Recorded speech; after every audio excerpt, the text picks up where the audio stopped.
میں بھی ہوں، لیکن یہ بھوک سے زیادہ نڈھال ہے، تو میں برداشت کر لیتا ہوں، ایک روٹی میں اس کو دے دیتا ہوں جو مجھے ملی ہے۔ تو اس آدمی نے، اس شخص نے اپنی وہ روٹی اس آدمی کو دے دی۔ اسی بھوک کی وجہ سے اس کی انتقال ہو گیا، موت آ گئی، جب دنیا سے چلا گیا۔ تو جب اس کا نام اعمال تلنے لگا، جب اس کی گناہ اور نیکیاں، ایک پلڑے میں نیکیاں تھی، ایک پلڑے میں اس کے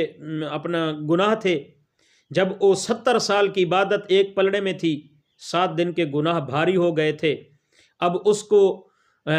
جہنم کے فرشتوں نے پکڑنے کی کوشش کی، تو بیچ میں سے ایک روٹی ظاہر ہوئی،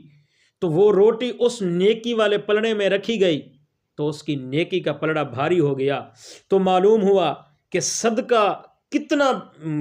کتنا بڑی چیز ہے، انسان کے سب گناہوں کو مٹا دیتا ہے صدقہ۔ ایک روٹی اس نے جو اسے اللہ کے نام پہ ملی